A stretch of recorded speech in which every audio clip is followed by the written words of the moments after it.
So recently, divorce was talked about more in the news than usual. And I had to share my take on this just because of my experience. You guys know I've been divorced. Well, I think divorce was talked about more because of Joe Jonas and Sophie Turner, two celebrities going through divorce.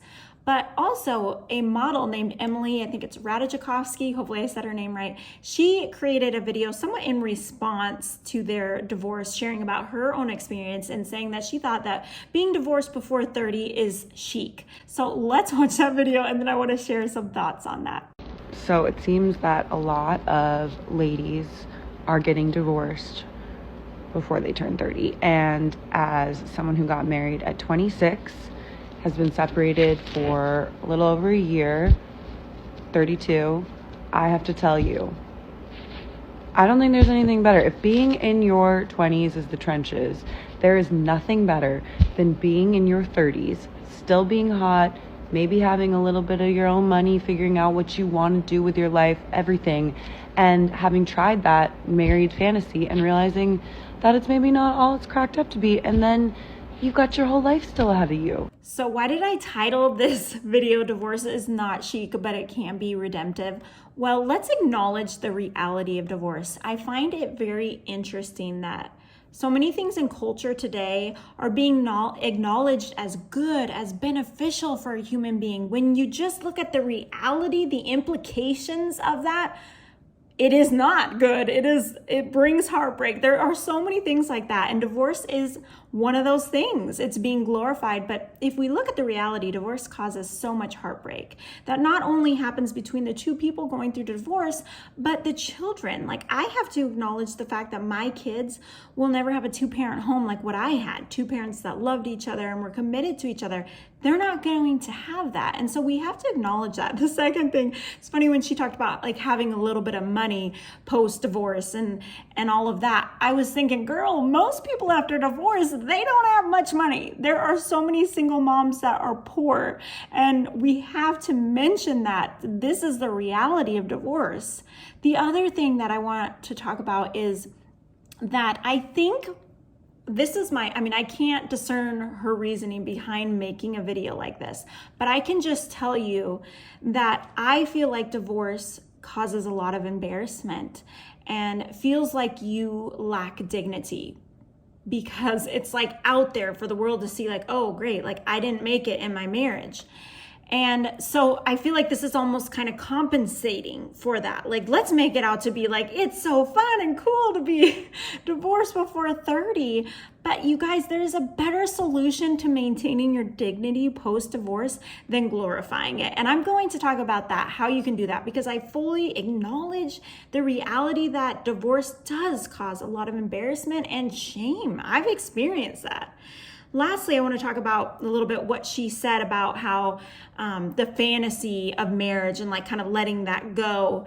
And I totally understand that there can be this disillusionment after divorce in feeling like love and marriage is just not all that it's cracked up to be. There can be bitterness that goes along with that. There can be trying to just feel like I can make it on my own. But what's the reality of living that way? Like, okay, you're never going to get married again. You're never going to be committed to someone. So you're just going to jump around from person to person. Like, that doesn't sound like a very, well, one, it's not a God-honoring lifestyle, but it also doesn't seem like a great, enjoyable lifestyle to live. Let's talk about the good that can come through it, the redemption that can come through divorce. First, how do you maintain your dignity post-divorce when you're dealing with shame, when you're dealing with embarrassment? Well, you acknowledge the wrong and the mistakes you've made in the past, and you move forward into doing the right thing. And you act in obedience to God.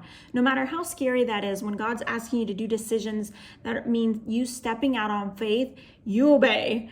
And I found that in my life, that like decisions like me trying to be as involved in my children's life, which means I don't make as much money because I'm not working very much, but I want to be an involved mom. I've had to step out in faith in that area, but I've seen God provide and take care of me, and I've experienced God's blessing in that. Secondly, you don't have to be disillusioned about marriage forever. You can allow God to heal your heart. amazing thing that can come out of divorce is that you finally start seeing marriage, love, relationships, how God always wanted you to view them. And that's what happened to me, is where before my divorce, I felt like marriage was like the end all be all. After my divorce, and as God began to heal my heart, he showed me that, hey, like, it's not a person that's going to make you happy. A husband is not going to bring true fulfillment and meaning in life. That only comes through God. God is the only one that is never going to let me down. He's the only one that can satisfy my heart's longing for love and fulfillment in life. And that's been such a good thing for me to learn. Like, I'm so thankful for that.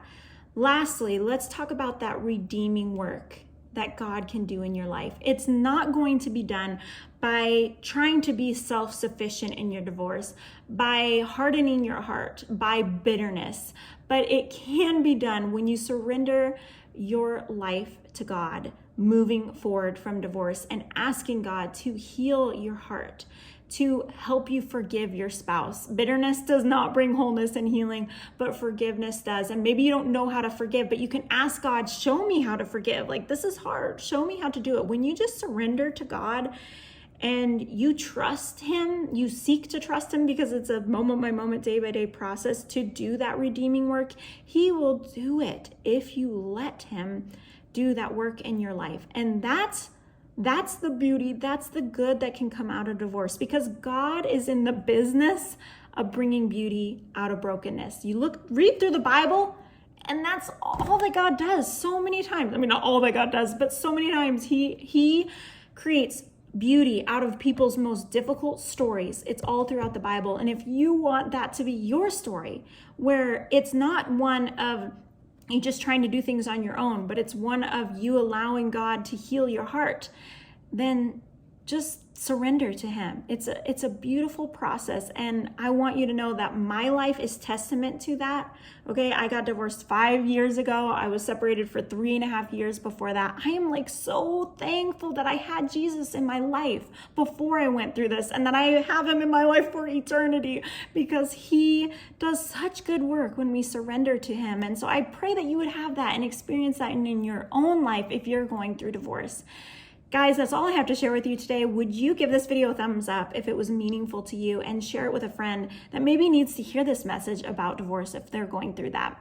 I will see you guys in my video next time. I'm actually going to be posting videos every other week. Sometimes I might do every week still, but my schedule has changed a little bit, and I just want to be able to be more focused on my kids.